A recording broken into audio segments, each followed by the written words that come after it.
Hello बच्चों, सभी को नमस्कार। तो आज हम पढ़ेंगे बेटा सजीवों में नियंत्रण और समन्वय।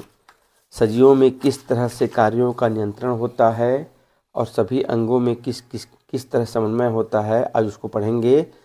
तो हमारे शरीर में नियंत्रण और समन्वय के कार्य दो प्रकार से होता है। एक तो तंत्रिका तंत्र द्वारा होता है, जिसमें हम क्या कहते हैं, नर्वस सिस्टम कहते हैं, और दूसरा होता है बेटा रासायनिक पदार्थों द्वारा। तो हमारे शरीर में कार्यों का नियंत्रण और समन्वय, अंगों का नियंत्रण और समन्वय दो प्रकार से होता है। एक होता है तंत्रिका तंत्र नर्वस सिस्टम द्वारा, दूसरा होता है रासायनिक पदार्थों द्वारा। अब यहाँ पे चित्र है, देखते हैं। यहाँ पर ये मानव तंत्रिका का चित्र होता है। सबसे ऊपर ये मस्तिष्क है, ब्रेन। मस्तिष्क के नीचे कपाल तंत्रिकाएं होती हैं। ये मेरुरज्जु है, ये तंत्रिकाएं हैं। अब देखिए मानव मस्तिष्क का चित्र अलग से यहाँ दिखाया गया है। ये मस्तिष्क है, ये मेरुरज्जु है, ये मस्तिष्क, ये मेरुरज्जु। अब देखते हैं, तंत्रिका तंत्र के प्रमुख 4 अंग होते हैं। जो तंत्रिका तंत्र है, जो हमारे शरीर में नियंत्रण और समन्वय का कार्य करता है, उसके प्रमुख 4 अंग होते हैं। उसका कोड है ममातास। उसका कोड है ममातास। तो पहला म से मस्तिष्क द्वारा, दूसरा में से मेरुरज्जु द्वारा, ता से तंत्रिकाएं द्वारा और स से संवेदी अंग द्वारा। तो तंत्रिका तंत्र के प्रमुख 4 अंग होते हैं। तंत्रिका तंत्र क्या कार्य करती है? हमारे शरीर में कार्यों का नियंत्रण और समन्वय करती है। तो तंत्रिका तंत्र के कितने अंग हैं? तो तंत्रिका तंत्र के 4 अंग हैं। म से मस्तिष्क, जिसे ब्रेन कहते हैं, म से मेरुरज्जु, जिसे स्पाइनल कॉर्ड कहते हैं, तंत्रिकाएं और संवेदी अंग। ये देखिए, ये मस्तिष्क का चित्र है। ये मस्तिष्क है, मानव मस्तिष्क का चित्र है। ये मेरुरज्जु है, जो मस्तिष्क, ये मेरुरज्जु है। और तंत्रिकाएं, ये तंत्रिकाएं हैं जो धागे के समान रचना है। और चौथा संवेदी अंग होता है, जिसको हम आगे पढ़ेंगे। तो सबसे पहले देखते हैं मस्तिष्क क्या होता है। तो मस्तिष्क क्या करती है? हमारे क्रियाओं पर नियंत्रण करती है। कैसे? जैसे बोलने पर नियंत्रण, सुनने पर नियंत्रण, पहचानने पर नियंत्रण, स्पर्श पर नियंत्रण, स्वाद पर नियंत्रण और गंध पर नियंत्रण। तो मस्तिष्क का कार्य क्या है? क्रियाओं पर नियंत्रण करना। और मस्तिष्क को शरीर की सारी क्रियाओं की क्या होती है? जानकारी होती है। तो ये हो गया मस्तिष्क। आइए इसको देखते हैं हम। यहाँ पर मस्तिष्क को डिटेल से यहाँ देखते हैं। तो सबसे पहले यहाँ लिखा है मानव शरीर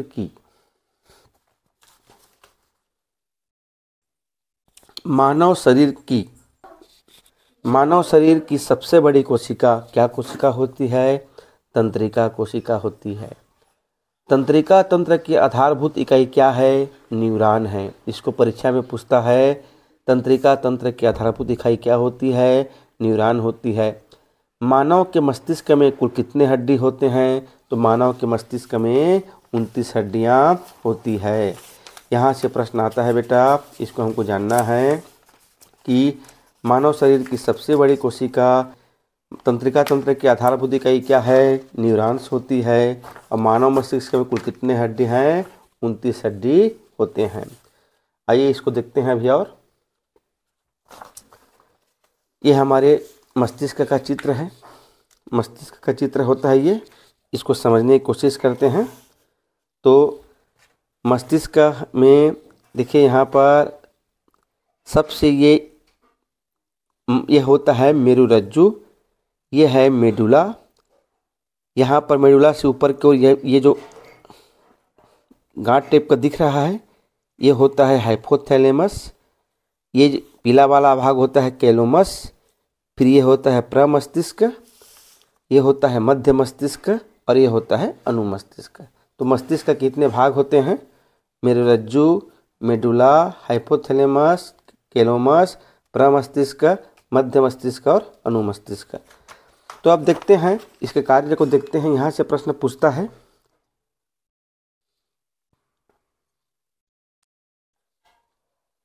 ये मस्तिष्क है।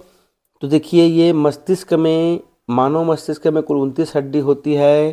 तो सबसे पहले देखते हैं इसमें मानव मस्तिष्क का वजन कितना होता है। तो मानव मस्तिष्क का वजन होता है 1350 ग्राम, मतलब 1 किलोग्राम और 350 ग्राम। अब सबसे पहले देखते हैं प्रमस्तिष्क। प्रमस्तिष्क को हम सेरेब्रम कहते हैं। प्रमस्तिष्क को क्या कहते हैं? सेरेब्रम कहते हैं। सेरेब्रम के क्या कार्य है? यह बुद्धि और नॉलेज का केंद्र होता है और सबसे बड़ा भाग होता है प्रमस्तिष्क या सेरेब्रम। सबसे पहले हम प्रमस्तिष्क और सेरेब्रम पढ़ेंगे। यह बुद्धि और ज्ञान का केंद्र होता है, नॉलेज का केंद्र होता है और सबसे बड़ा भाग होता है मस्तिष्क का सेरेब्रम।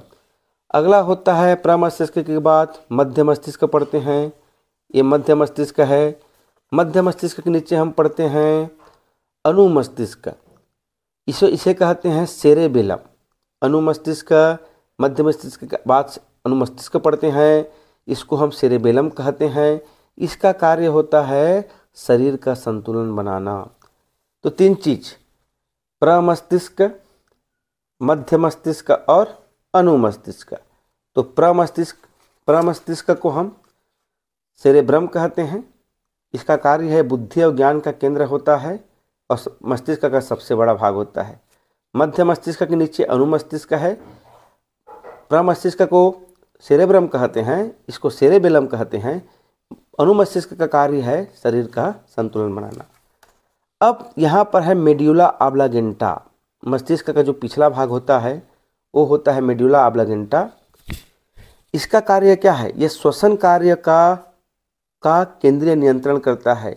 जो श्वसन कार्य हमारे अंदर होती है, श्वसन के अंदर, उसका केंद्रीय नियंत्रण करता है और यह अनैच्छिक क्रियाओं का नियंत्रण करता है। इसको पूछता है हमारे शरीर के अंदर होने वाली अनैच्छिक क्रियाओं का नियंत्रण कौन करता है? तो मेड्यूला ऑब्लांगेटा करता है। जैसे क्या क्या? उल्टी अनैच्छिक क्रिया है, लार आना अनैच्छिक क्रिया है, खांसना अनैच्छिक क्रिया है और निगलना अनैच्छिक क्रिया है। इन सब क्रियाओं का नियंत्रण कौन करता है? मेड्यूला ऑब्लांगेटा करता है। अब ऊपर आते हैं, यहाँ पर है हाइपोथैलेमस। हाइपोथैलेमस, तो हाइपोथैलेमस से यहाँ गांठ आकार की रचना देख रहे होगे आप। तो इससे क्या क्या पता चलता है? भूख, प्यास और शरीर का ये ताप नियंत्रक है। हाइपोथैलेमस से भूख का, प्यास का और शरीर की ताप का नियंत्रक है। हमारे शरीर में ये ताप का नियंत्रण करता है। तो इस प्रकार से मानव मस्तिष्क के इतने भाग हैं, हमको जानना है। मानव मस्तिष्क में कुल 29 हड्डी। मानव मस्तिष्क के 3 भाग होते हैं, प्रमस्तिष्क, मध्य और अनु।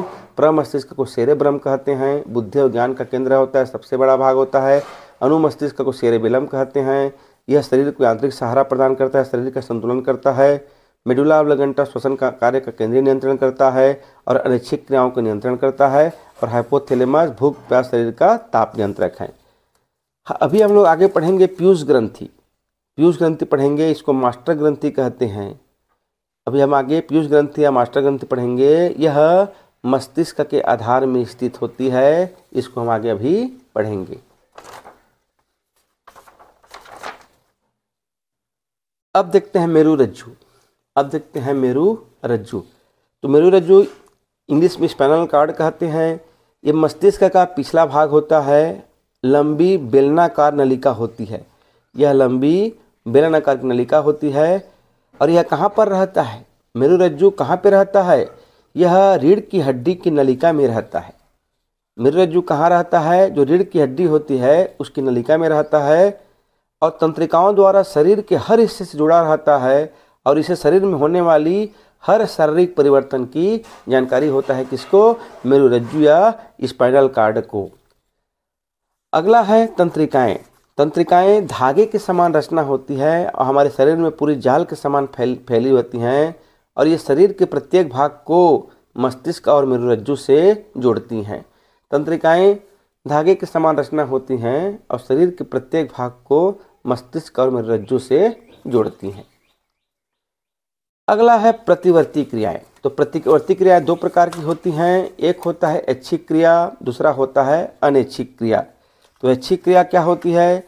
जो हमारी इच्छा से संचालित होती है। जैसे उठना, हम अपनी इच्छा से उठते हैं, इच्छा से बैठते हैं, चलते हैं, गर्दन घुमाते हैं, झुकते हैं, ये ऐच्छिक क्रियाएं हैं। और जो अनैच्छिक क्रिया क्या होती है? इस पर हमारा नियंत्रण नहीं होता। जैसे सर्दी में हम अगर कांपना नहीं भी चाहें और सर्दी बहुत ज़्यादा है तो हम अपने आप कांपना चालू कर देते हैं। हम छींकना को कितना भी रोकने की कोशिश करें लेकिन हम छींकना को नहीं रोक सकते। मुंह में हम चाहे कि लार मत आए लेकिन मुंह में लार आ जाता है। हम पलक चाहे कितना भी न झपकाना चाहें पलक झपक जाता है। ये अनिच्छिक क्रियाएं होती हैं। तो प्रतिवर्ती क्रिया को संचालन कहाँ से होता है? मेरु रज्जु से होता है। ये मोस्ट इम्पॉर्टेंट पॉइंट है। प्रतिवर्ती क्रियाओं का संचालन मेरु रज्जु से होता है। ये सबसे महत्वपूर्ण पॉइंट है। दूसरा महत्वपूर्ण पॉइंट यहाँ पर होता है, अनैच्छिक क्रियाओं का नियंत्रण कौन करता है? तो मेडुला ऑब्लिगेंटा करता है। देखिए यहाँ पर प्रतिवर्ती क्रिया के दो भाग होते हैं, ऐच्छिक और अनैच्छिक। इसका संचालन कौन करता है? मेरुरज्जु करता है। परंतु जो अनैच्छिक क्रिया है इसका नियंत्रण कौन करता है? मेडुला ऑब्लिगेंटा करता है। मस्तिष्क को इसकी सूचना प्रतिवर्ती क्रिया संपन्न हो जाने के बाद होती है। मस्तिष्क को इसकी सूचना प्रतिवर्ती क्रिया जब संपन्न हो जाती है तब इसकी सूचना किसको मिलती है? मस्तिष्क को मिलती है। तो ये होती है रिफ्लेक्स एक्शन या प्रतिवर्ती क्रियाएं। अब है संवेदी अंग। 5 संवेदी अंग होते हैं, त्वचा, नाक, जीभ, आँख और कान। हमारे शरीर में 5 संवेदी अंग या 5 सेंसर या 5 ज्ञानेंद्रियाँ होती हैं, त्वचा, नाक, जीभ, आँख और कान।